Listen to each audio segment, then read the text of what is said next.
Chers amis, élevons nos pensées à notre Maître de lumière et de bonté.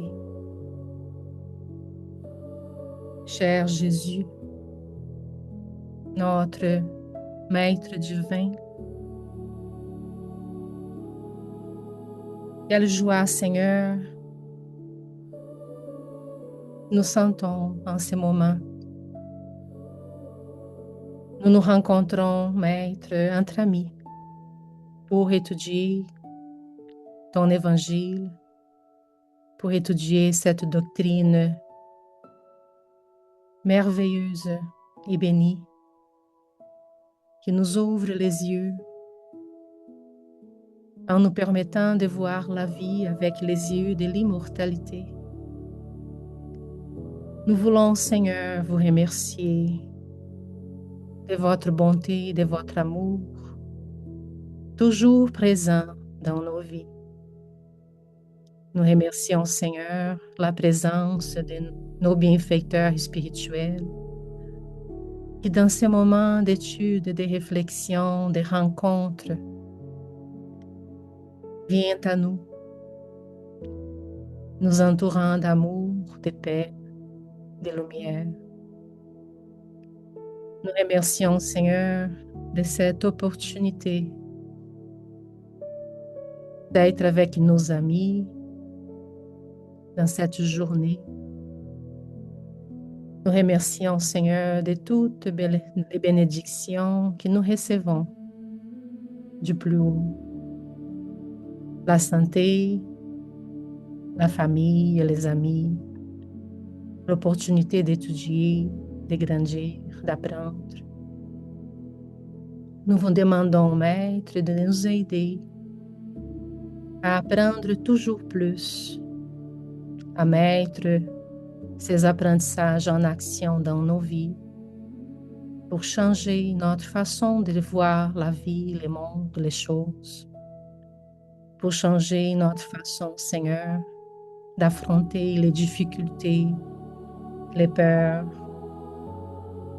la peur que nous avons des fois devant les difficultés. Nous vous demandons, Seigneur, de rester toujours avec nous, de nous permettre d'apprendre toujours davantage et de changer nos perceptions à chaque jour pour qu'on devienne à chaque jour meilleur. Restez, Seigneur, toujours avec nous. Bénis nos vies, nos êtres chers, nos amis, et que nous puissions, Seigneur, profiter de chaque opportunité que votre bonté et votre amour nous offrent, aujourd'hui et pour toujours. Ainsi soit-il.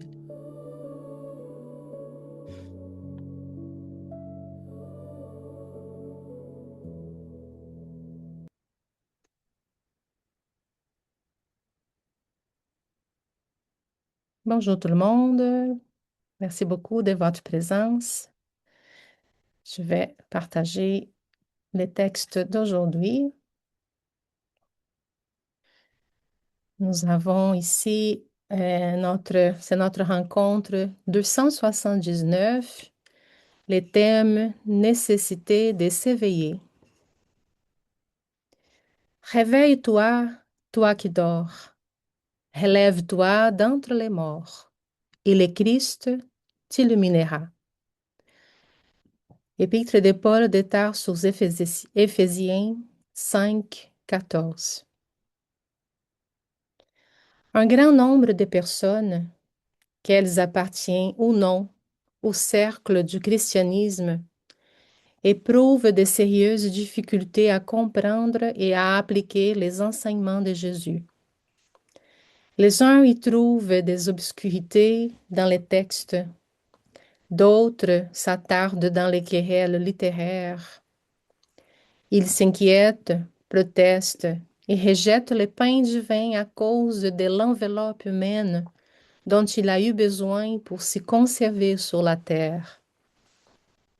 Ses amis, cependant, ne perçoivent pas que cela se produit parce qu'il demeure endormi, victime d'une paralysie des facultés supérieures. Dans la plupart des cas, les appels divins passent auprès d'eux, suggestifs et sanctifiants.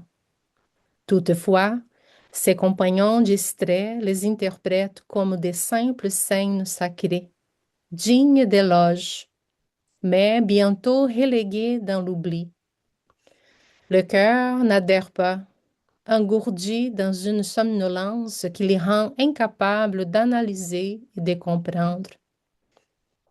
La créature doit s'interroger elle-même sur ce qu'elle fait, ce qu'elle désire, à quel dessein elle répond et vers quelle finalité elle se dirige. Il devient indispensable de s'examiner, de s'élever au-dessus de l'animalité et de se redresser afin de gouverner sa propre route. Des vastes foules, supposément religieuses, sont ainsi conduites au fil des circonstances quotidiennes, telles des fils des somnambules inconscients. On parle de Dieu, de foi et de spiritualité comme si l'on respirait dans l'atmosphère étrange d'un sombre cauchemar. Ballottée par les courants incessants du fleuve de la vie, elle roule dans les tourbillons des événements, aveuglée, endormie et à demi morte, jusqu'à ce qu'elle s'éveille et se relève par l'effort personnel afin que le Christ les éclaire. Un texte dicté par l'Esprit Emmanuel qu'on peut trouver dans les livres Pain Nôtre, chapitre 68, Psychographie de Chico Xavier.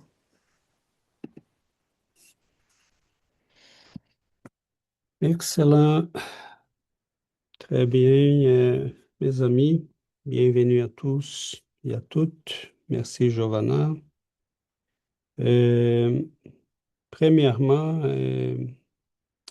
ça nous prend l'humilité du savoir que nous avons peut-être l'illusion d'être éveillés. Et parce qu'on voit à travers une vitre très sombre quelques nuages de l'autre côté, quelques formes.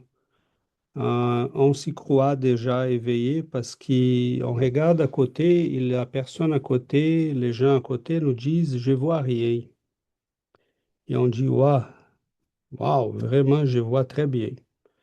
Mais vraiment, donc, je commence déjà par ces grains de sel-là pour dire que euh, des fois, hein, on ne doit pas avoir l'orgueil de s'y croire éveillé parce que nous sommes capables d'y voir un petit peu.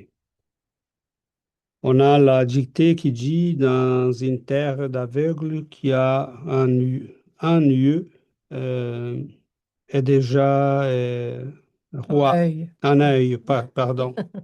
en œil. Un œil est déjà roi. Et nous avons cette illusion des fois que nous sommes capables de voir, mais même cet œil-là, il voit un cinquantième des fois ce qu'il devrait. Donc, cela dit, notre étude porte sur la nécessité de s'y éveiller, de s'y réveiller. Et cela n'est pas pour poser la critique à quelqu'un, c'est surtout pour nous demander si nous sommes vraiment éveillés. C'est certain que la première chose qu'il faut dire, que les gens l'aiment ou l'aiment pas, euh, Emmanuel va nous dire clairement, ben, bouge-toi, et le Christ pourra t'aider. Fais un effort, réveille-toi, hein. Fais attention au monde, à ce qui t'entoure. Pose-toi des questions de manière à que tu puisses recevoir l'éclaircissement. Donc, nous avons été endormis pendant des millénaires parce que tout simplement, nous n'avons pas compris, ou peut-être on n'était pas en mesure de comprendre, parce que le spiritisme nous aide beaucoup à comprendre aussi quels sont les éléments euh, qui composent notre compréhension. Donc, c'est pour nous dire que chaque élément des progrès, d'évolution prend son temps, a son moment, va arriver à l'âme au moment qu'elle doit arriver. L'enseignement, elle est depuis toujours sur la planète. C'était revêtu d'une grandeur inouïe, vraiment étonnante, dans la personnalité de Christ. Mais le message, elle est passé par plusieurs messagers dans différentes cultures, par des grands esprits qui sont venus. Et ces messages nous invitent toujours à l'éveil. Mais à l'éveil, en relation à quoi? Bon, premièrement, que nous ne sommes pas des êtres matériels, mais essentiellement et spirituels. C'est peut-être les grands premiers éveils que nous sommes capables d'y saisir et que ça fait déjà une énorme différence pour la vie humaine. Mais Emmanuel nous en parle de la difficulté que les gens en ont pour permettre cette influence du Christ sur ces vies. Et cela dit au fait que les gens qui sont intellectuellement éveillés commencent à lire, à étudier et voir les différences. Et sans s'y rendre compte, ils s'y laissent tromper par l'enveloppe et les messages. Donc ça, c'est peut-être la plus grosse erreur que nous avons aujourd'hui dans la civilisation, surtout au nord de la planète. Euh, Dit à plusieurs raisons. J'ai parlé récemment à deux personnes ici, à deux madames du Québec. Euh, et à un moment donné, elles étaient surprises parce que j'ai dit, est-ce que tu comprends hein, que le Christ n'est pas le protestantisme, le Christ n'est pas le catholicisme. Ça sont des enveloppes. Et elle était surprise parce qu'une de ces madames a dit, mais waouh, ce que tu me dis, ça me débalance. Et j'ai expliqué les processus hein, qui le christianisme est arrivé. Jésus était un homme qui vivait dans un petit village perdu nulle part, dans un petits endroits de la planète, des grands empires romains qui étaient complètement insignifiants, ces petits endroits-là, où il est né, n'avait aucune expression pour l'Empire romain. Euh, son, son, Sa vie était tout simple et depuis tout petit, il y avait manifesté déjà sa grandeur qui a impressionné même les docteurs à Jérusalem quand il avait 12 ans, mais il était caché, il s'y cachait. Il savait que le moment n'était pas venu. Il s'est manifesté du venir à parler en public. Mais il a donné signe déjà, depuis tout petit, de l'esprit qu'il était. Et ça, c'est pas étonnant, parce que quand on voit un Mozart qui est capable d'exprimer la musique qu'il y a en lui à 5 ans, ce n'est pas étonnant que Jésus, depuis tout petit, manifeste aussi sa grandeur, sauf qu'elle la cache. Il y a même un évangile apocryphe. Hein. Apocryphe, ça veut dire pas faux, mais pas autorisé, accepté par l'Église. c'est l'évangile de l'enfance de Jésus. Il est très beau parce qu'il raconte des miracles déjà que Jésus faisait en étant tout petit.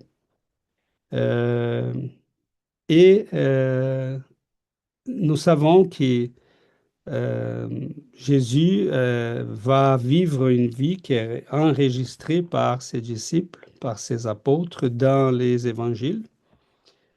Et sa vie n'a rien d'un potentat, d'un homme de pouvoir, d'un guerrier, d'un un tyran qui va s'imposer au monde. C'est quelqu'un qui donne toute sa vie en amour, en compassion, en miséricorde, qui va guérir les gens, qui va guérir les âmes, qui va nous inviter à une vie euh, complètement nouvelle, qui sort complètement des standards de notre planète. C'est comme un choc qu'il donne. Il va secouer l'humanité dans ses conceptions, dans sa perception. Jusqu'à ce qu'il nous arrive, la violence était acceptée, la mort était donnée à qui, il y a n'importe qui. Abandonner les enfants, abandonner les personnes âgées, tuer les gens, abandonner les femmes, voler, tout était autorisé, mais avec lui, tout cela commence à changer. C'est certain qu'il y a un pain si précieux, une lumière si éclairante a frappé très dur l'être humain. Et à un moment donné, après 300 ans, 325 années, le christianisme commence à devenir majoritaire.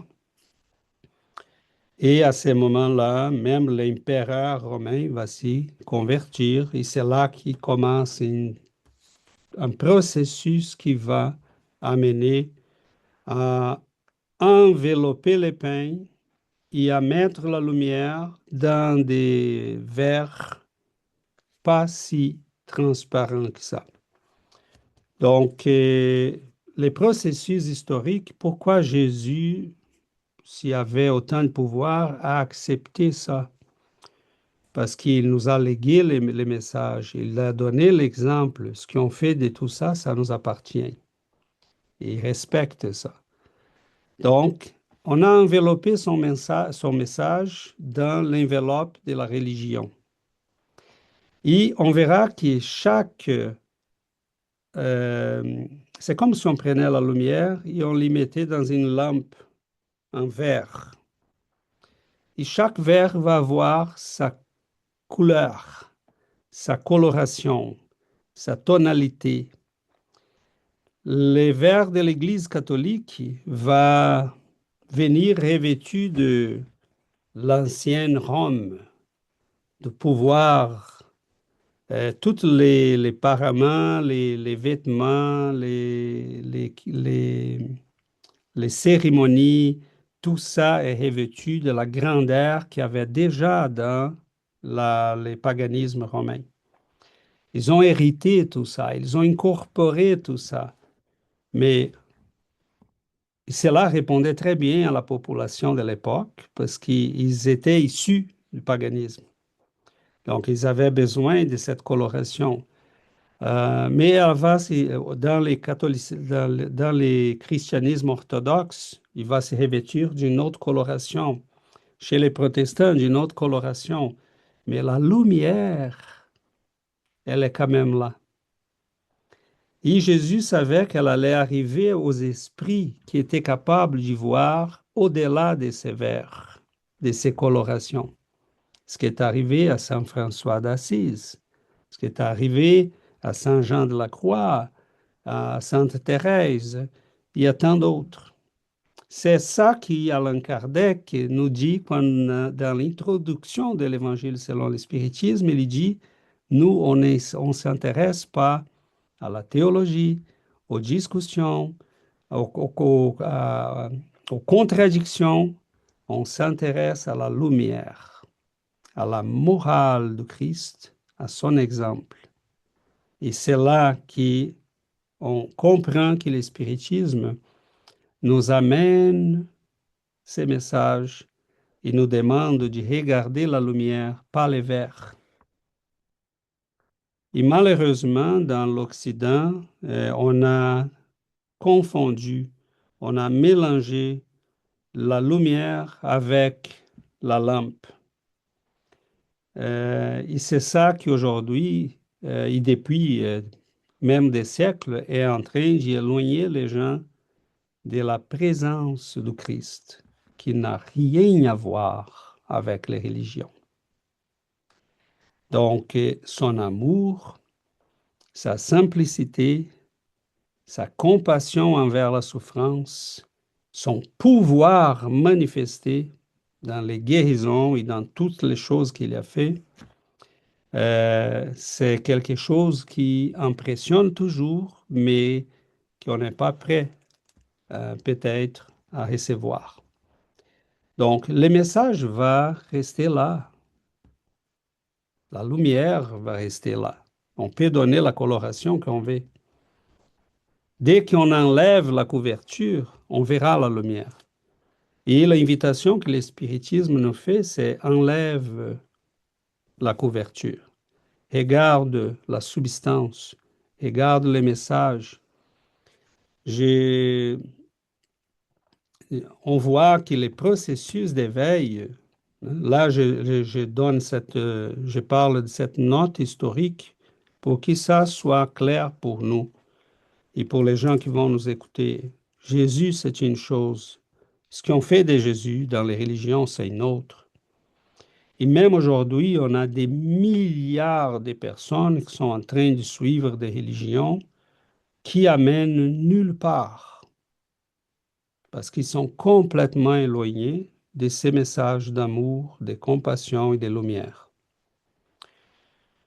C'est certain que Jésus a secoué les bases de la civilisation parce qu'il a dit non à la haine, oui au pardon. Mais ça, c'est complètement fou. Ça a été tout l'envers pendant toute l'histoire de l'humanité. Et il a dit oui à l'amour, pas à la haine, à la compassion, à la charité, à la bonté. Cela a changé l'humanité. Et on a vu cela se manifester pratiquement dans la dimension pratique. Les chrétiens étaient les premiers à secourir les gens, à soigner les enfants, à garder les personnes malades, à bâtir les premières écoles pour la population, pour les pauvres, à soigner les veuves, les malades, les personnes âgées. Donc, c'était tout un changement dans l'humanité. Mais cela va être pris par les pouvoirs, par les intérêts, quand les gens ont vu qu'il était efficace, on va contrôler ça. Donc aujourd'hui, les religions sont en train de servir pas au Christ, mais à des intérêts qui sont bien différents de ceux du Christ. Sont en train de vendre le Christ parce qu'ils savent l'importance du Christ. Mais ils font quelque chose de très, très triste. On nous promet le Christ et on nous vend n'importe quoi. Euh, donc, on voit des temples au Brésil, mettons, qu'il y en a des milliers aux États-Unis, des milliers de personnes, là. Ce sont des stades. On a des églises au Brésil qui sont pour 5000 personnes. Hein, C'est énorme. c'est énorme, là. Ce n'est pas n'importe quoi. On parle des des vraies machines à sous. Quand on regarde la, la architecture maçonnique. Quand on fait des campagnes, c'est pour bâtir les temples de Salomon. Euh, et là, on s'en va. On fait la soirée de la joie des couples, de la joie dans les affaires. On est très loin du Christ. Donc, l'espiritisme, il nous aide. Toi, tu as une âme, tu vis éternellement. La joie sur terre est bien une petite chose, de rien. Tu dois soigner ton âme. L'espiritisme répond quelle est notre destinée en parlant de réincarnation. Il nous éveille à la réalité de l'immortalité et de l'existence des esprits. Il nous dit que nous continuons d'être ce que nous avons bâti de nous-mêmes et on ne peut pas s'échapper de ça. Récemment, un bienfaiteur nous disait, nous rencontrons ici dans le monde spirituel ce que les gens sont véritablement dedans, eux.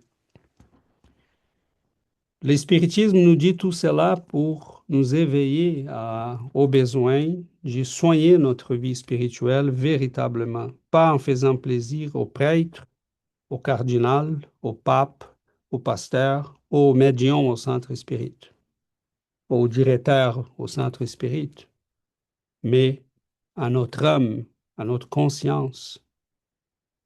Et cela nous éveille véritablement, nous éveille au besoin de soigner notre âme. Mais qui soigne notre âme? Le Christ. C'est cette lumière-là, c'est ces pains-là, c'est ces lots-là qui nourrit, qui enrichit, qui transforme. Hein? Ce qu'il a dit à la Samaritaine, moi, je peux te donner de l'eau de vie éternelle. Tu n'auras jamais soif.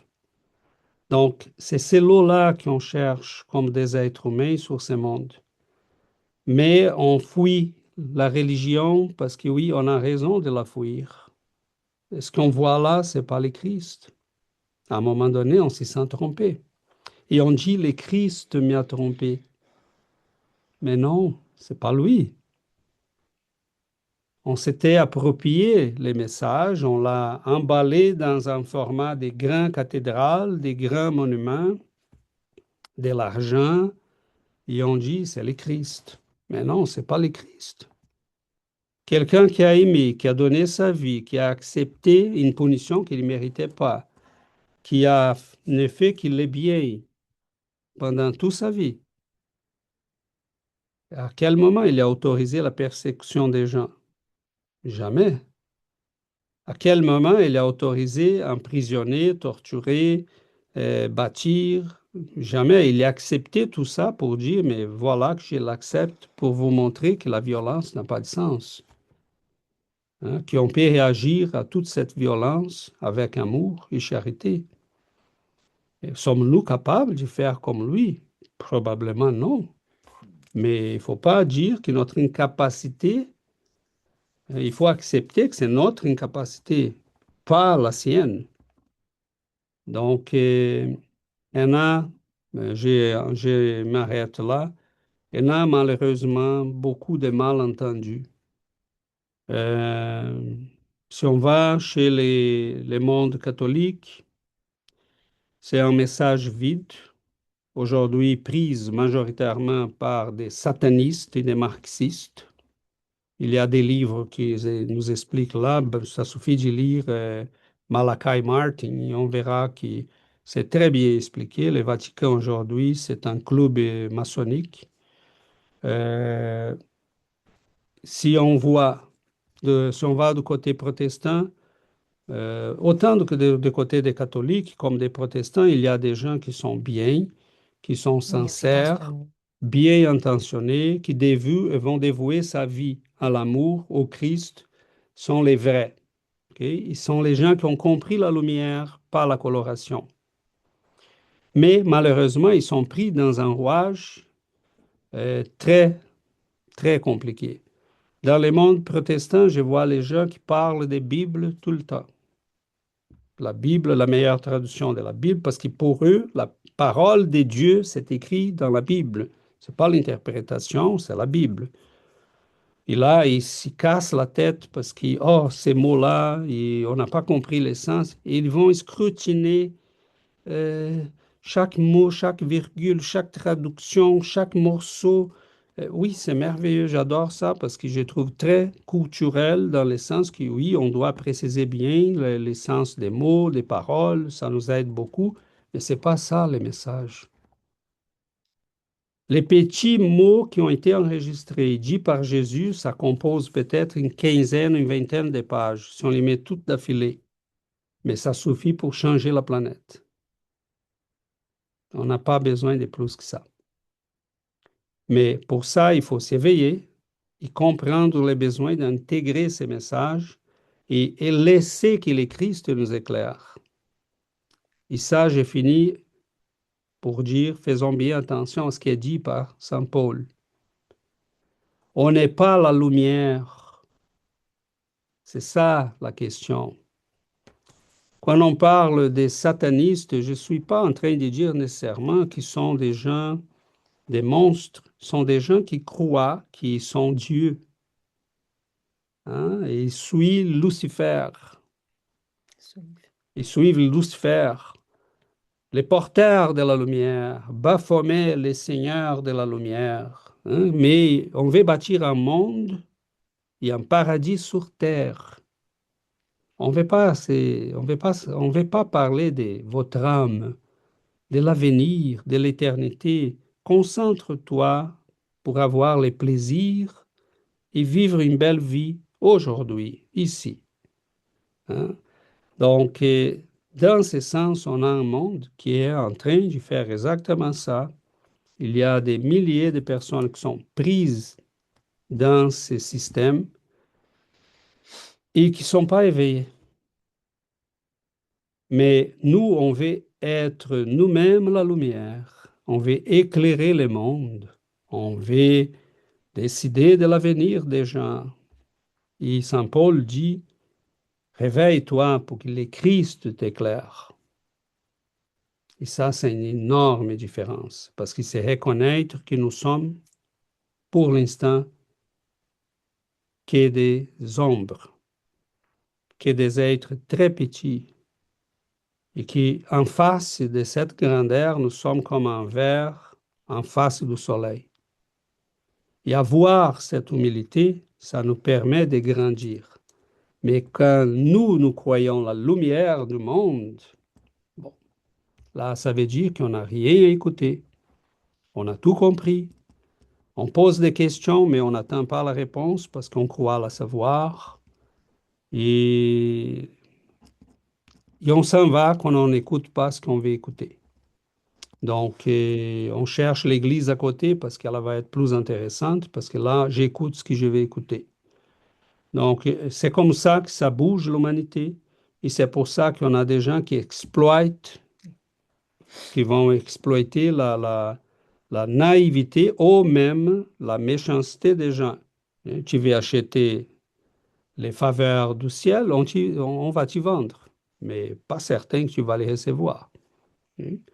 Donc, elle n'a pas beaucoup de victimes dans ce monde-là parce qu'on cherche avec des intérêts, les gens vont monétiser ces intérêts-là.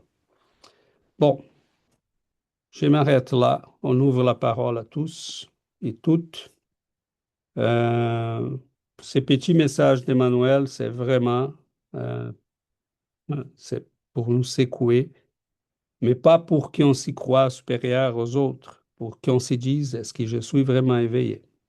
Donc, je pense que c'est plutôt ça notre réflexion d'aujourd'hui. Voilà, les amis, la parole est à vous, Dominique. Merci César. Bonjour à tous. Euh, Merci pour ce partage historique que tu viens de faire et cette introduction qui est super intéressante. Alors, pour ma part, quand j'ai étudié le texte, je trouve que la première phrase du texte de Paul de Tarse, qui est Réveille-toi, toi qui dors, relève-toi d'entre les morts et le Christ t'illuminera. Ainsi que tout le texte qui suit, psychographié par Chico, en fait, c'est un puissant appel à une transformation intérieure. C'est-à-dire se réveiller, c'est sortir de cette passivité morale, c'est sortir, comme tu disais, de ce brouillard où nous sommes et rentrer dans une vie active, consciente et éveillée. Euh, Ce texte nous invite aussi à prendre conscience de la vie sur Terre. Et sans la lumière du Christ, cette lumière qui est capable de nous guider, de nous donner un sens justement à cette vie terrestre et à celui qui a décidé de changer. Là, on ouvre une parenthèse sur le libre arbitre parce que on voit beaucoup de personnes qui disent il faut que je change, je veux changer, je veux me transformer, mais il me manque quelque chose. Alors, j'utiliserai un verbe qui est fort, c'est l'exhortation. L'exhortation à prendre conscience, à se poser, comme tu disais, les questions de l'existentialité de la vie sur Terre. Qui sommes-nous? Où allons-nous? Et que faisons-nous sur Terre? Agir pour se transformer, ça c'est important parce que en fait, on met en action une des puissances de notre âme qu'est la volonté. On peut prendre conscience dans un premier temps, mais ne pas agir dans un second temps. Et puis ensuite, je dirais pratiquer ici-bas, pratiquer sur Terre en luttant contre nos imperfections. Et là, on rejoint une des questions que tout le monde connaît, la 919, connais-toi toi-même. Donc, quel est le but de toutes les religions sur Terre? J'ai écouté en 2020 en 2000, ou 2021, je me souviens plus exactement, une belle conférence au mois d'avril d'une sœur australienne qui a fait une recherche là-dessus, que en fait le fond de chaque religion est le même, que ce soit dans le judaïsme, le catholicisme ou le, le protestantisme, etc. Le fond, c'est religare, et religare en grec veut dire se relier. Et le constat qu'on peut faire, c'est que on s'est égaré ou endormi. Et c'est pour ça que la phrase de Paul de Tarse est très puissante. Réveille-toi, toi qui dors. Relève-toi d'entre les morts et le Christ t'illuminera. Cette phrase nous invite à nous réveiller. Et, et le but de chaque religion, ben, sans les dogmes, sans les rites, c'est de relier la créature au créateur. Voilà ce que je voulais dire, c'est euh, en premier temps. Et une fois qu'on a compris, effectivement, je voudrais juste ouvrir cette parenthèse et la fermer après. Autour de moi, je vois souvent des personnes qui parlent de, lorsqu'un être cher est parti, de payer une messe d'intention. Pardon les amis, moi ça me choque ça. De devoir donner de l'argent pour prier pour un être cher qui est parti. J'arrive pas à assimiler ça. Je respecte, mais j'arrive pas à l'assimiler. Et on est encore, comme tu dis, César, dans cette forme de brouillard. Et la doctrine spirit nous aide justement à, comme tu dis, enlever la couverture et je dirais nous incite et nous encourage aussi à faire tomber les voiles de l'ignorance parce que nous sommes encore tous des ignorants sur beaucoup de domaines, mais je dirais que nous sommes même pas une étincelle, mais une toute petite allumette avec cette lumière qui brille déjà sur ce chemin. Voilà, je voulais juste dire ça. Merci. Merci beaucoup, Dominique. Giovanna? C'est vrai, Dominique, que cette phrase de Paul de Tarse, c'était une phrase très puissante, mais c'est une phrase qui a toujours m'a surprise là, parce que sommes-nous ces morts-là. Nous sommes ces morts-là dont il parle. Réveillez-vous d'entre les morts. Donc, l'humanité, Emmanuel a dit dans une phrase, quand il fait les commentaires sur la phrase de Paul de Tarse, il dit que les vrais morts sont sépultés dans la chair. Donc, nous sommes sépultés dans la chair. Nous sommes morts ici dans cette humanité qui est prise dans l'ignorance, qui ne pense pas à la vie éternelle, qui pense tout le temps dans la vie ici sur Terre, sur la vie physique. Donc, nous sommes vraiment des gens qui sont en train de vivre dans un vide. On vit dans un vide parce que si on ne comprend pas les vrais objectifs de notre vie, de notre existence, si on ne voit pas notre vie avec les yeux de l'immortalité, nous sommes morts. Nous existons, non, mais nous ne vivons pas. Parce qu'exister, c'est pas la même chose que vivre.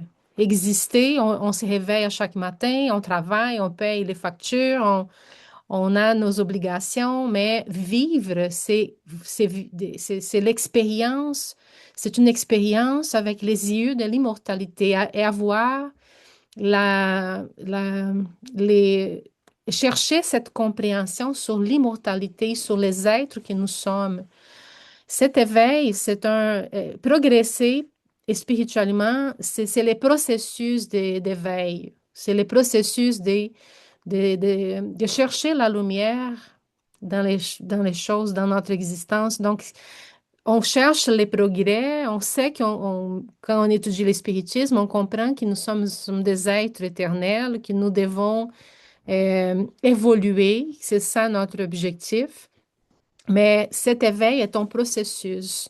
Si on ne s'ouvre pas à cet éveil, donc on va tourner en rond là et on revient tout le temps parce qu'on ne se réveille jamais.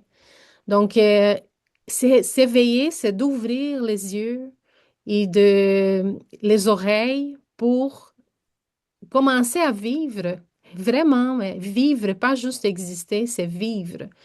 Donc, je ne sais pas si vous avez déjà lu les livres il y a 2000 ans d'Emmanuel, où il y raconte la rencontre de Publio Lentulus, qui c'est lui, Emmanuel, dans son incarnation quand il était sénateur romain, sa rencontre avec Jésus. Et Jésus lui a dit, ton empire, c'est rien. Ton empire, l'empire romain, c'est rien en face de la grandeur qui vous attend. Il n'a pas dit avec ces mots-là, mais il voulait dire, c'est rien, tout ce que tu vois ici, c'est rien. Donc, l'immensité de l'univers, les royaumes de Dieu qui s'offrent à vous, vous croyez que vous avez tout ici, mais ça, c'est rien, ça va tout finir. Mais réveille-toi. Il a invité Publio Lentulus en disant, réveille-toi, c'est dans ton vouloir. Où tu te réveilles aujourd'hui, sinon ce sera d'ici à des siècles. Donc, cette invitation du Christ à nous éveiller, à nous faire, à qu'on fasse attention à ce que nous avons beaucoup plus que ce qu'on voit ici. Jésus nous offre une profondeur, de regarder avec profondeur c'est quoi la vie, c'est quoi, quels sont ses enseignements, qu'est-ce qu'il nous offre. Étudier l'Évangile, ce n'est pas rester dans la superficialité. L'Évangile, on peut le lire, mais on doit étudier l'Évangile parce qu'il y a une profondité qu'on ne connaît pas encore. Raul Teixeira, qui est un spirit très connu au Brésil, il disait que nous sommes dans la superficie, sont très peu ceux qui vont en profondeur dans les connaissances, qui veulent vraiment comprendre les choses. Donc, on veut toujours rester dans la superficie parce qu'aller en profondeur peut nous déranger, peut nous faire changer notre regard, peut nous faire changer notre façon de vivre. Donc, des fois, on n'a pas le courage d'aller en profondeur parce que ça va nous causer l'obligation de changer notre façon de voir les choses. Mais est-ce que nous voulons ça? Est-ce que nous voulons nous réveiller vraiment? Donc, c'est la question. Paul de Tarse nous fait cette invitation parce que si on veut, le Christ va illuminer notre vie, va nous illuminer, va nous conduire sur ces chemins de croissance, de progrès, d'évolution. Donc, mais il faut vouloir ça. Donc, parce que sinon, on va rester toujours entre les morts dans la chair. Donc, l'humanité vit dans cette condition-là. Nous sommes tous des morts sépultés dans la chair. Très bien, merci Giovanna. Adriana, et après Dominique. Bonjour les amis. Quand on pense dans cet éveil, euh, c'est intéressant parce que quelquefois on se pose la question, comment les faire?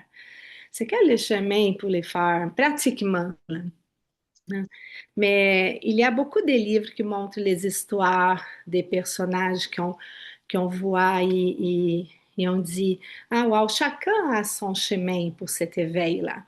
Alors, c'est très, très personnel. Et je dirais que moi, là, quand j'ai connu le spiritisme, j'avais 40 ans, je disais à César et Giovanna hier, ah, c'est, je regrette, non, mais j'ai de la peine de moi-même parce que je n'ai pas connu le spiritisme avant mes 40 ans. Mais bref, je pense que c'était vraiment l'époque où moi, j'étais prête à faire à commencer un changement, à commencer à m'éveiller. Alors, chacun a son temps, chacun a son chemin. Par exemple, moi, j'ai 55 ans maintenant, alors ça fait 15 ans que j'ai connu le spiritisme. Je dirais combien j'ai changé. Pour moi, je trouve que c'était beaucoup, mais quand je vois devant moi le futur, je dis, c'était rien. Comprenez-vous? C'est rien. Alors, c'est une chose c'est comme des fourmis, là. On va de petit à petit.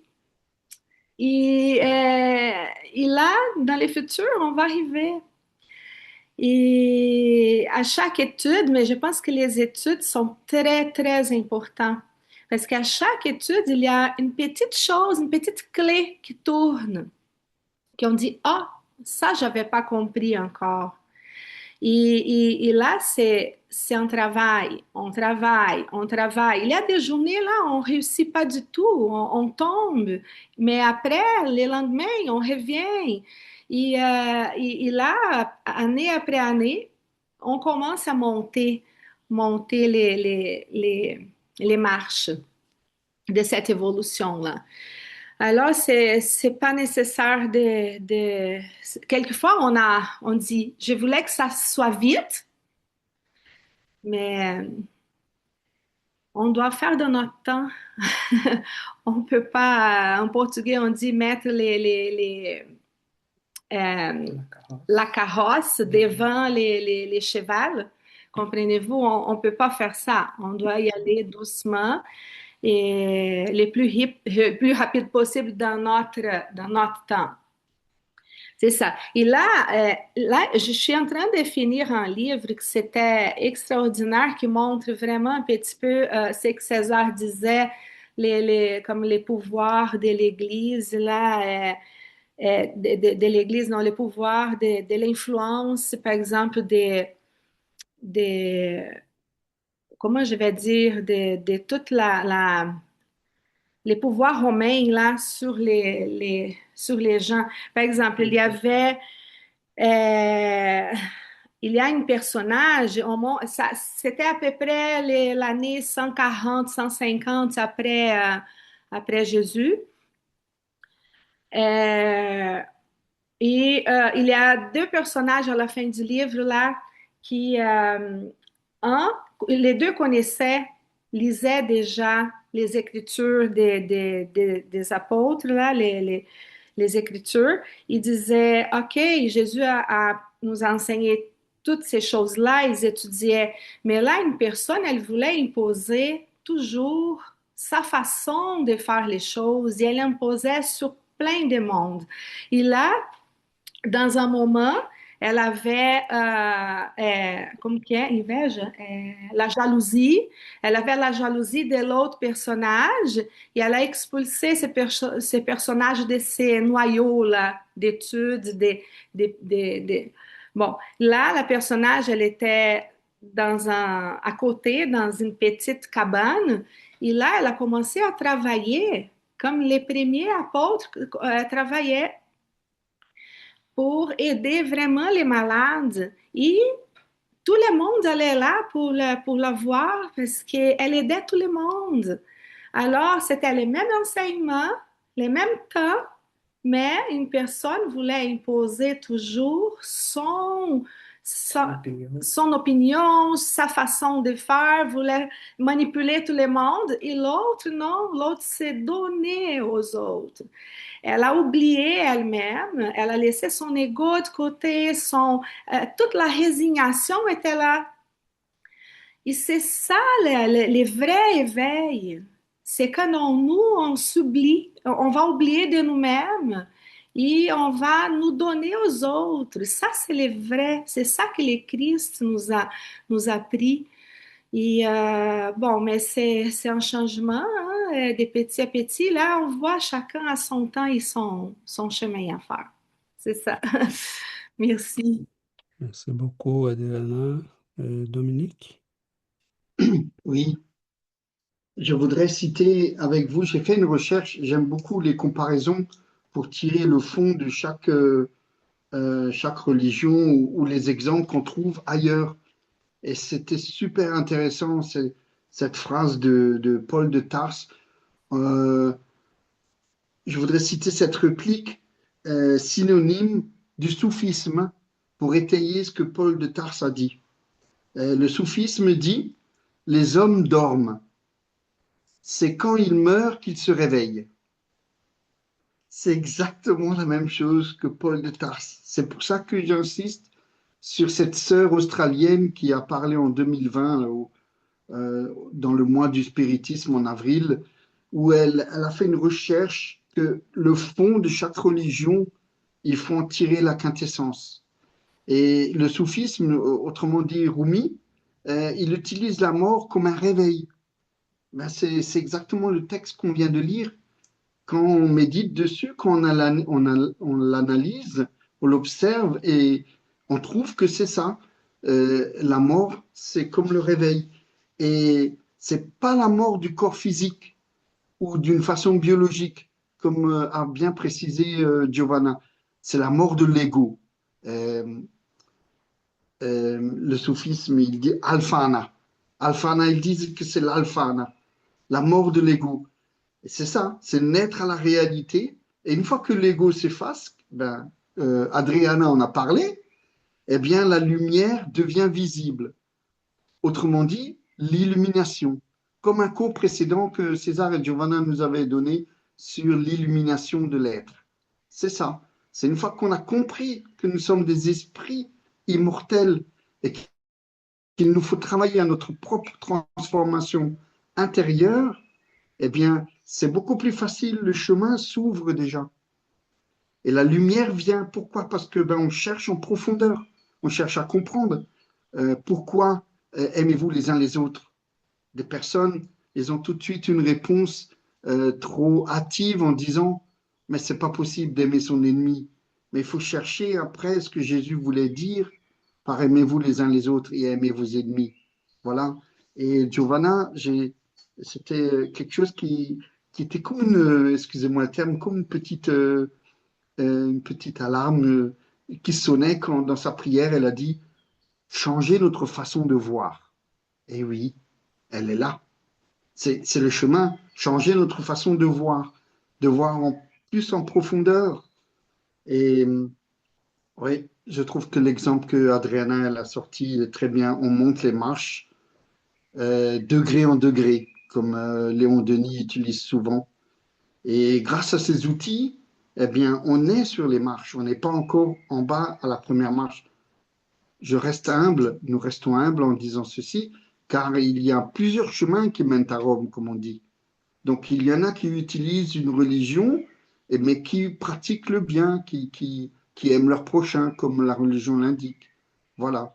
Je trouve que le soufisme, cette branche mystique de l'islam, on devrait plus aussi y travailler parce qu'elle ressemble beaucoup, beaucoup au spiritisme.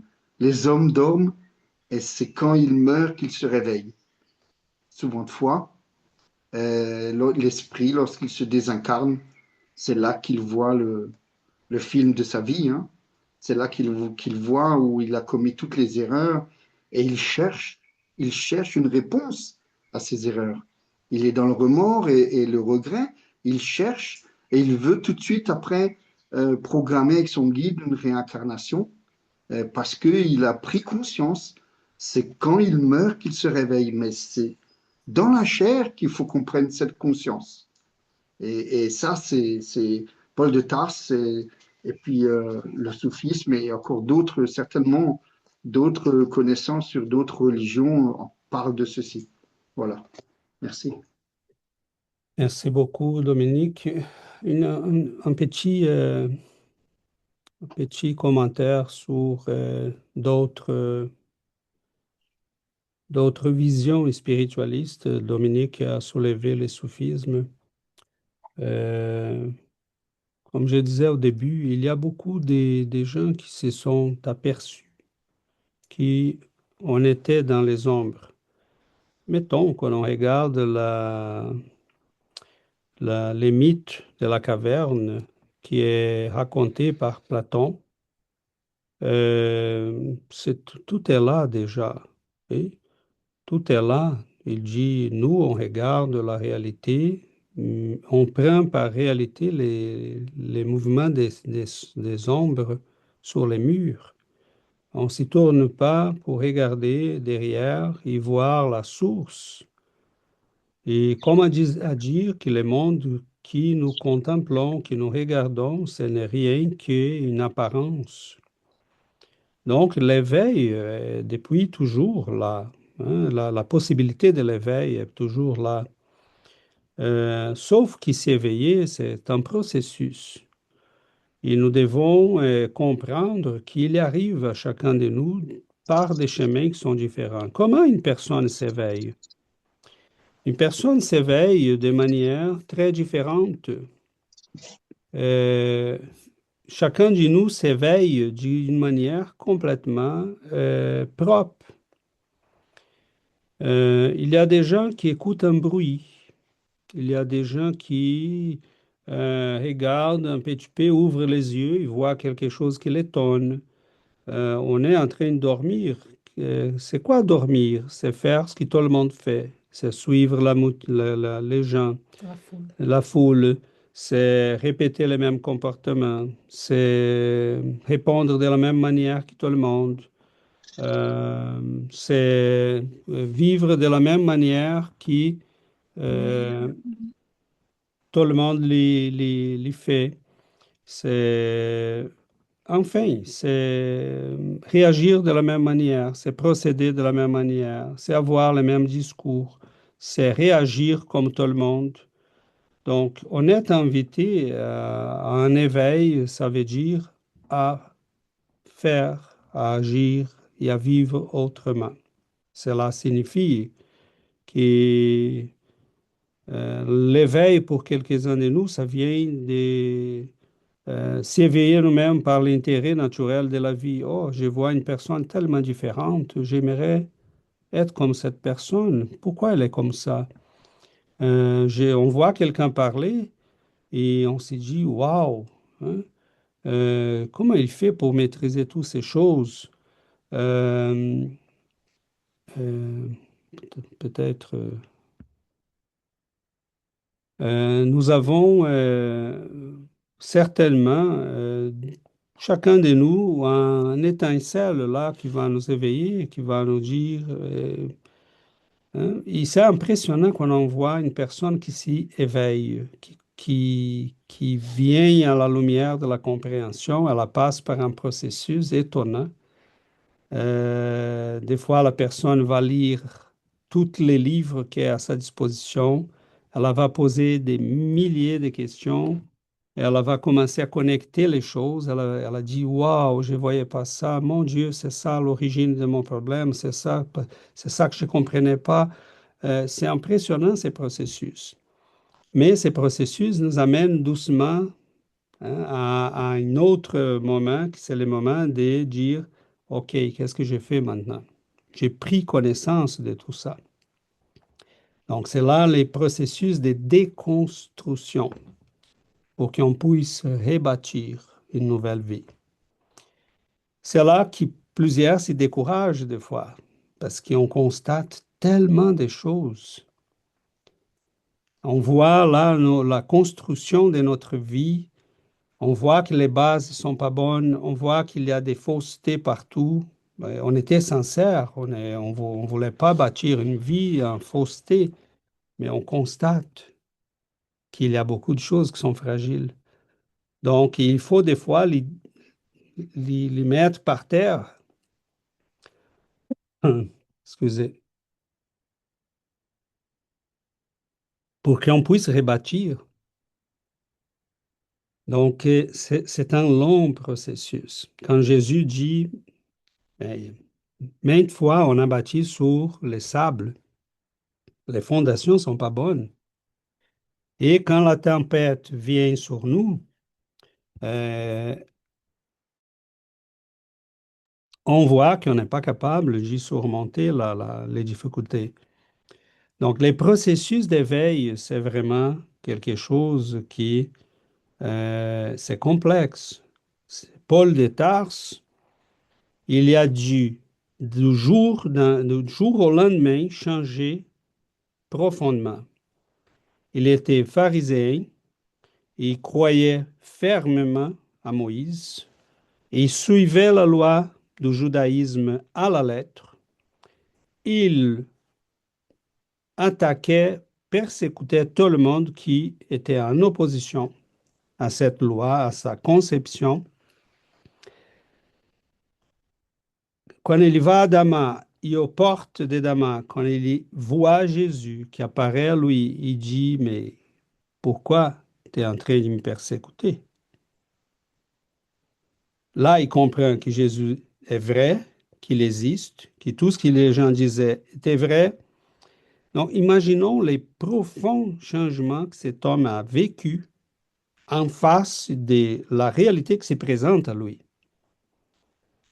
Dans notre vie, la réalité va se présenter des fois avec la mort de quelqu'un qu'on aime, avec la douleur qui se présente dans un diagnostic difficile. Il y a des, il y a il y a plusieurs manières d'y éveiller notre conscience. Et la douleur est une de ces voies.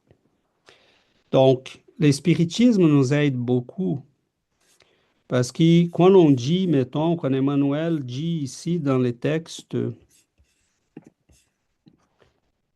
la créature doit s'interroger elle-même, sur ce qu'elle fait, ce qu'elle désire, à quel dessein elle répond et vers quelle finalité elle s'y dirige. Il devient indispensable de s'examiner, de s'élever au-dessus de l'animalité et de se redresser afin de gouverner sa propre route. Donc, on parle ici d'un processus de compréhension qui amène un processus d'autonomie, gouverner sa propre route. Donc, c'est très, très significatif ce qu'Emmanuel nous dit. Parce qu'à partir du moment qu'on s'y rend compte, on demande qu'est-ce que je dois faire? Quel est le chemin à suivre? Et c'est là que le Christ apparaît. Parce qu'avoir la liberté, c'est une partie du processus. Savoir quoi faire de notre liberté, c'est une autre. Et pourquoi on parle du Christ? Parce que est-ce que vous connaissez d'autres hommes libres sur Terre, tous les hommes qui ont vécu sur Terre étaient prisonniers de quelque chose. Rumi était un grand philosophe, mais avait plusieurs épouses. Il vivait dans un contexte islamique. Je me surprends toujours par les soufismes, parce que je les lis, je l'aime beaucoup, mais je me demande toujours à la fin, qu'est-ce qui fait toi, Rumi, de ton éveil? Tu suis Mahomet, qui tuait des gens, qui a violé des femmes? Désolé là à mes frères musulmans, mais c'est pas moi qui dis. Je sais là que je touche une corde sensible, très sensible, surtout en Europe, même ici au Canada. Mais désolé, je ne peux pas suivre un homme qui tuait d'autres au nom de Dieu. Désolé, vous voulez les suivre? Vas-y, vas-y. C'est correct. Moi, je ne peux pas. Je vais suivre quelqu'un qui a donné sa vie pour m'éveiller.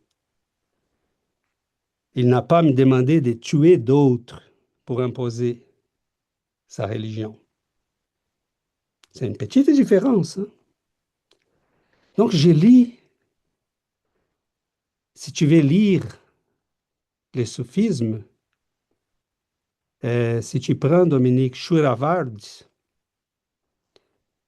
c'est son texte sur la lumière. C'est d'une beauté. Je peux t'envoyer les références plus tard parce que c'est difficile à écrire les noms. Rumi était un poète, un savant. J'ai lu ce qu'il écrit. J'ai des livres ici de Rumi. Il y a même un grand spécialiste en France. Je vais me souvenir son nom. Oh, je prends les livres ici tantôt.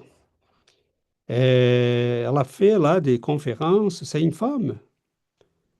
C'est une femme très, je pense qu'elle est d'origine en mélange persan, français. Euh, elle a écrit des livres là. Elle a fait des traductions, des conférences, des rencontres, de la musique. C'est une culture très belle, surtout la culture persane. Je ne parle pas d'islamisme. Okay? Parce que l'islam envahit la Perse, comme a envahi toute l'Afrique. Il a imposé sa religion par l'épée, pas par l'épée, par la paix. Okay? Donc, oui, vas-y. Voulez-vous s'en approprier le monde au complet? C'est correct. Allez-y. Allez-y. Sauf que c'est pas ça l'éveil. Je me demande toujours, je lis ces philosophes, je dis, Seigneur, qu'ils ont compris, quelle beauté. Mais après, tu dis, je dois suivre. Qui?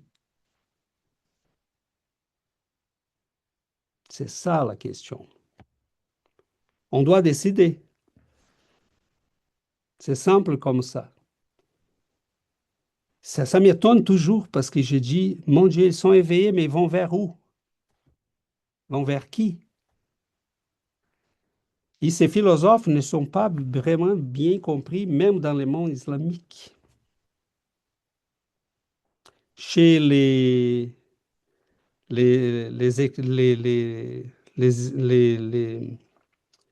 scholars, hein, chez les, les grands pêtres, les grands savants de l'islam, ils ne sont pas vraiment très appréciés parce qu'ils amènent un éveil des consciences. OK? Donc, et oui, ils sont acceptés parce qu'ils ont, historiquement, ils sont bâtis, construits toute une sagesse, mais qui n'est pas très appréciée. Parce qu'elle sort les gens de la manipulation qu'il y en a aujourd'hui dans ce monde, comme il y a de la manipulation dans toutes les religions. Et je cite ici l'islamisme parce que c'est le cas des Rumi. Mais est-ce qu'on voit ce qui se passe dans l'Église catholique, oui, on voit. Est-ce qu'on voit ce qui passe dans la théologie protestante? Oui. Il y a des églises au Brésil qui avaient 500 membres et aujourd'hui, il y en a 50 000. Il y a une église qui s'appelle Boule de Neige, mais je me demande c'est quoi une église qui s'appelle Boule de Neige? Oui. Mais il y en a plein de monde là-dedans. C'est plein. Donc, c'est pas, est-ce que la religion sert à nous éveiller? Bon, n'importe quoi sert à nous éveiller quand on est prêt à s'éveiller. C'est ça la réalité. Donc, pourquoi ces questions dont Emmanuel parle ici? Pourquoi le spiritisme nous aide? Parce qu'il répond à ces questions. Est-ce que le catholicisme peut nous dire quel est le dessein de notre vie, quelle est la finalité, à quoi on s'y dirige, pourquoi on est là? Et après s'examiner. Ah, OK, j'ai m'examiné, je m'examine, hein? Je parle pas correctement. Examine. Examine. Donc, vous comprenez pas peut-être que j'ai dit examine. Après faire cette analyse, j'ai fait quoi de moi? Je constate que je suis égoïste, orgueilleux et j'ai une propension au satanisme. Mais si je suis chez les psychologues jungiens, ils vont dire, mais c'est ta sombre, c'est ton ombre, vas-y, il faut l'accepter. C'est ton ombre.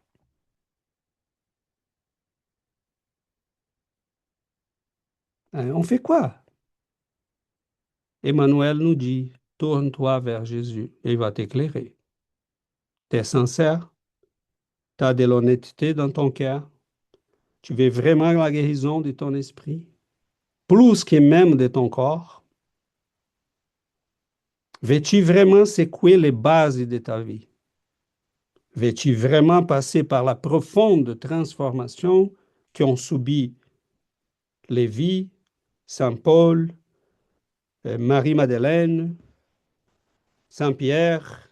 Veux-tu vraiment vivre cette transformation? Rencontrer ton âme, ta lumière, Dieu, en toute humilité, c'est le Christ. Il n'y en a personne d'autre. Et là, je lui dis tranquillement, tu veux suivre Mahomet, Bouddha, Socrate, ont tous quelque chose à nous offrir. Mais tu veux vraiment subir la profonde transformation, c'est le Christ. Donc, qu'on soit capable de le voir ou pas, je ne peux pas dire autrement, parce que c'est la vérité. Regarde les mots, regarde les exemples, regarde sa vie, regarde ce qu'il nous a laissé, regarde ce qu'il a fait, regarde les gens qu'il a guéris et regarde surtout les conséquences directes de son action sur la planète. Les profonds. Aujourd'hui, on s'y croit vraiment la chose la plus belle au monde quand on parle des droits humains.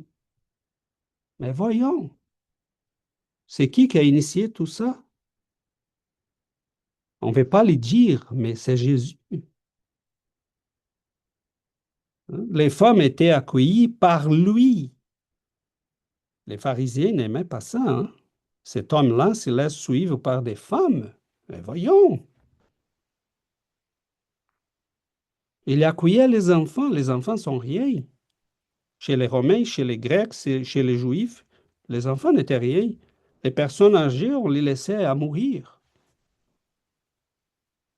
Donc, et ces apôtres, comparant les gens qui suivaient Mahomet et les gens qui suivaient Jésus, tous les apôtres du Christ sont morts martyrisés. Tous ceux qui suivaient Mahomet sont morts avec une épée à la main, en train de s'y battre dans des guerres. C'est histoire, ça. C'est pas moi je suis pas en train d'inventer. OK?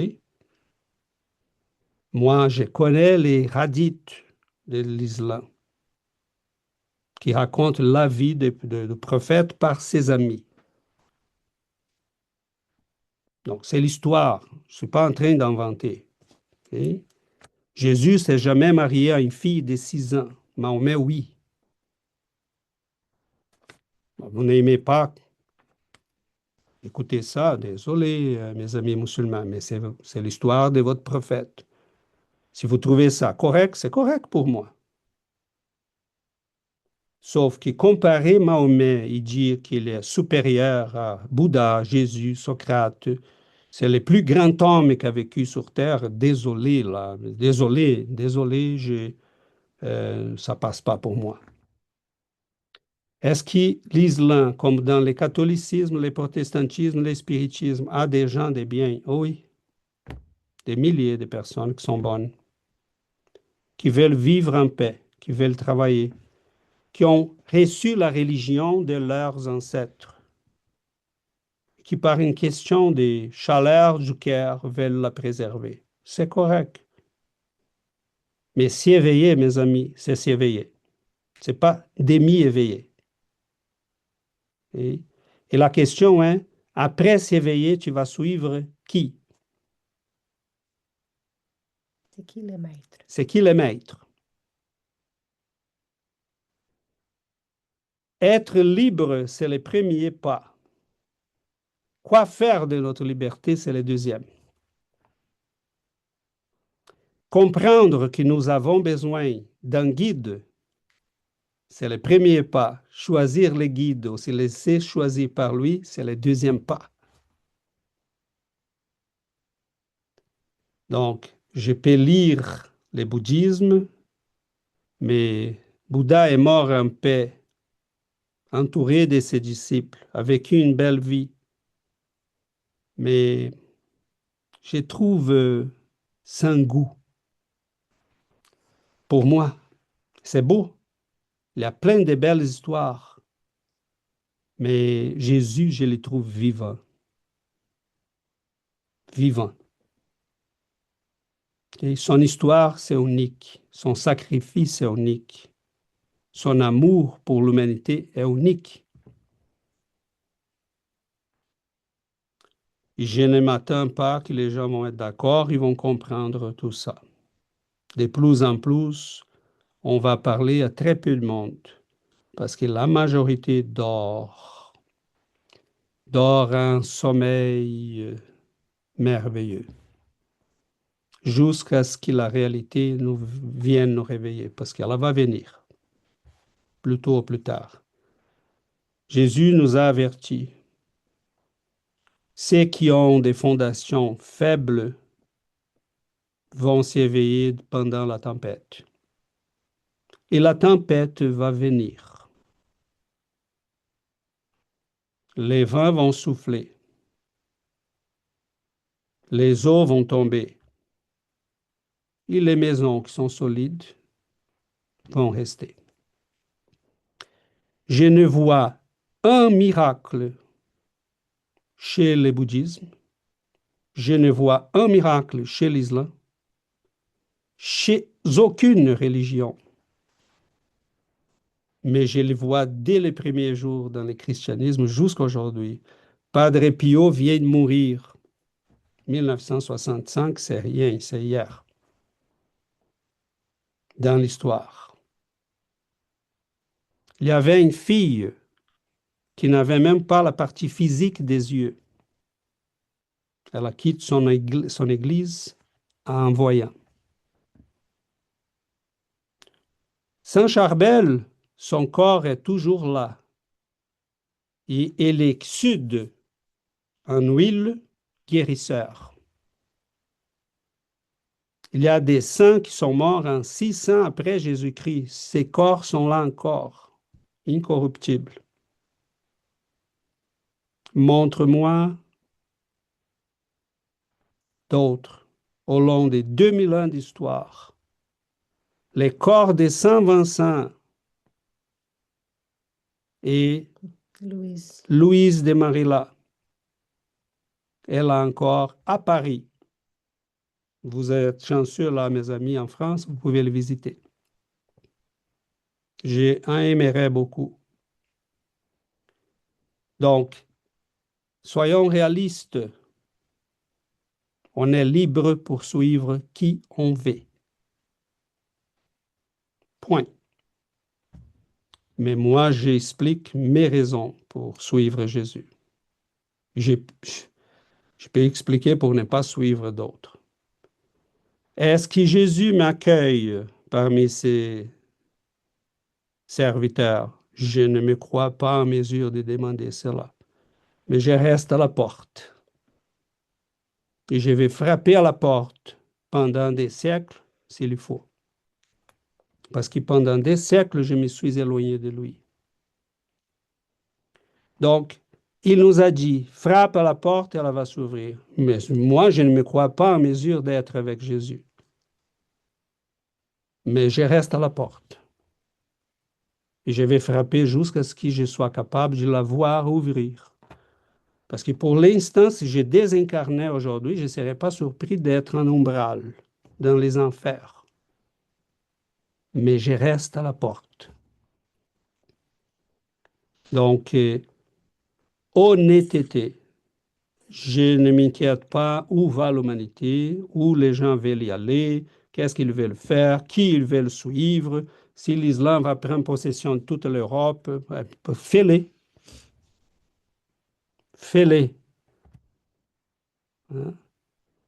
Des fois, il y a des choses qui doivent arriver pour qu'on puisse analyser après Et s'éveiller. et s'éveiller. Et même chez ses frères et sœurs qui sont en train de suivre des pasteurs qui ont la théologie de la prospérité ou des religions qui veulent s'imposer, tout le monde va se trouver son chemin, plus tôt ou plus tard. Donc, moi, je me demande à la fin, Seigneur, suis-je vraiment éveillé? Si je ne suis pas, aide-moi à l'être. Parce qu'il n'y en a rien de pire que dormir. Quand la vie est là dehors, il nous invite. Donc, mes frères et sœurs, très petit nombre sommes-nous. Et il y a des frères et sœurs qui sont peut-être éveillés dans d'autres mondes, dans d'autres religions, dans d'autres... oui, parce que les gens sont là, les gens qui sont prêts à comprendre vont les comprendre. Ils peuvent être dans le catholicisme, l'islamisme, dans le bouddhisme. Les gens qui sont prêts vont comprendre. Et chacun va trouver son chemin. Donc, laissons le temps faire. Comme disait Saint Ignace, Saint Thomas, la vérité est fille de temps. Donc, elle va arriver. Très bien, mes amis. Ça sont les mots de César. Ça n'implique personne ici. OK? Ceux qui vont nous écouter, si vous n'aimez pas, c'est César qui les a dit. Ce n'est pas les groupes, ce n'est pas les personnes, les gens qui sont ici. Je les assume au complet. Et si vous voulez en discuter, je suis disponible. On sort les livres et on va comparer. Aucune arrogance ici. Si vous me montrez que Jésus n'est pas ce que je pense qu'il est, mais je vais suivre votre guide parce que je cherche la vérité. C'est tout. On y va, les amis. Le temps file, c'est déjà presque 1h30.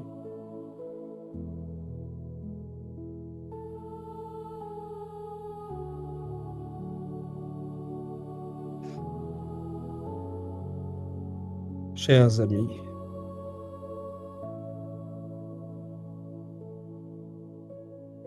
on sort de notre tombeau on écoute une voix. Et elle nous dit, viens, lève-toi, enlève tes prisons.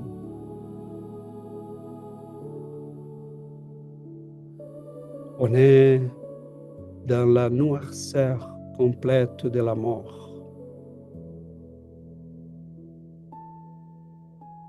Et il dit aux gens, enlève la pierre pour que le soleil rentre. Nous sommes, c'est Lazare, cet ami du Christ.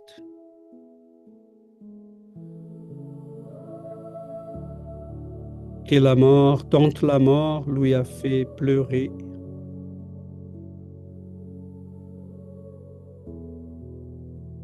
Et lui est vesti du pouvoir qu'un vrai Fils de Dieu porte en lui. Avec amour, lui a invité. Viens, mon ami. La vie est pour toi, pas la mort.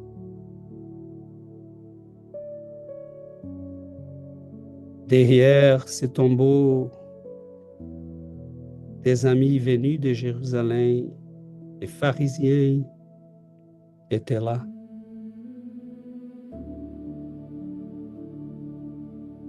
Ils étaient dans un tombeau, mais ils ne voyaient pas. Ils étaient tous morts.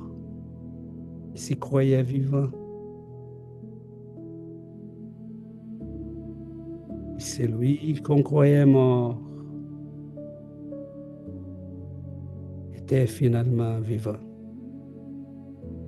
Viens, mon ami, viens vers le soleil. Viens à moi.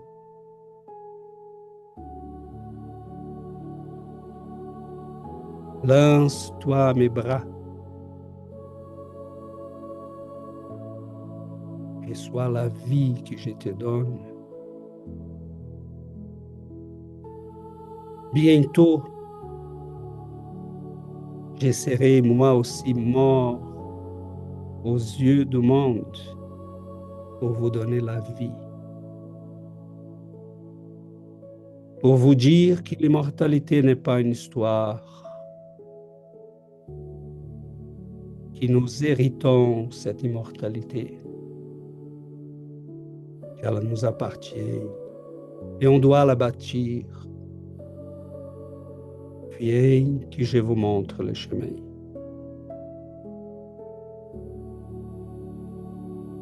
Nous vous remercions, Seigneur, et nous vous prions de nous éveiller. On n'est pas bien certain, Seigneur, que nous soyons déjà éveillés. Sommes-nous vraiment un atteint des mondes qui se croit éveillé, mais qui dort? Les temples sont pleins de mondes qui dorment. Aide-nous, Seigneur, à marcher sur ces chemins de simplicité, à oublier les discussions théologiques. Vous nous avez montré un chemin tellement simple, plein d'amour, de compassion. Pourquoi nous voulons te suivre, Seigneur? Vous êtes les guides, les chemins. Vous êtes les guides de la lumière. Vous êtes les guides de la vérité incarnée. La vérité qui n'est pas une théorie, une philosophie, mais une personne vivante qui a accepté de verser son sang pour nous dire: je ne suis pas en train de jouer avec vous.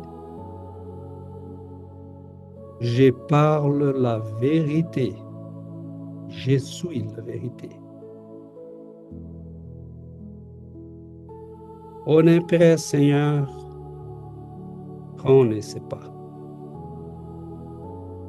Mais au besoin, on reste à ta porte et on la frappe fort. Que votre amour puisse bénir nos vies, éclairer nos chemins et nous éveiller de ce sommeil éternel, de l'indifférence, de l'ignorance, du fanatisme. Aide-nous, Seigneur. Dans notre petitesse et misère, nous vous implorons, nous vous demandons. Aide-nous. Merci, Seigneur. Merci, cher guide. Merci, chers amis. Ainsi soit-il.